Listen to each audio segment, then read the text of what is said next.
L'ancien président américain Donald Trump a été la cible d'une fusillade samedi lors d'un meeting en Pennsylvanie, quelques jours avant qu'il n'accepte l'investiture républicaine pour la présidentielle.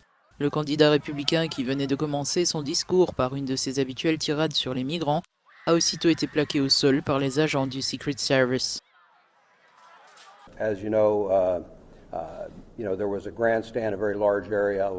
Il y avait une tribune et une grande foule était présente à cet événement.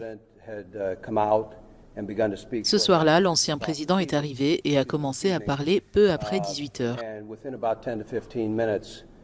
Dans les 10 à 15 minutes qui ont suivi, des détonations ont été entendues et il s'est avéré que des coups de feu avaient été tirés dans cette direction.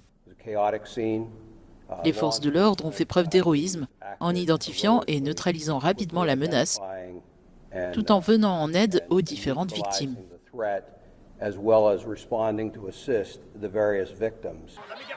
Les coups de feu ont déclenché la panique dans le public. Un participant a été tué et 2 spectateurs ont été grièvement blessés selon les autorités. Le Secret Service a déclaré avoir tué le tireur présumé qui aurait attaqué depuis une position élevée à l'extérieur du lieu du rassemblement. Nous avons remarqué un type qui rampait pour escalader le toit de l'immeuble voisin, à 15 mètres de nous. Nous sommes restés là et nous avons pointé du doigt cet homme à 4 pattes. Il avait un fusil. Nous pouvions clairement le voir avec un fusil. Nous le pointions du doigt alors que la police était en train de tourner en rond sur le toit. On leur a dit « Hey, il y a un type sur le toit avec un fusil !» Et la police ne comprenait pas, disant « Hein ? Quoi ?» Comme s'ils ne savaient pas ce qui se passait.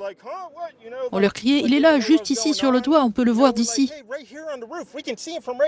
Donald Trump est sorti indemne de cet attentat avec une simple blessure à l'oreille droite.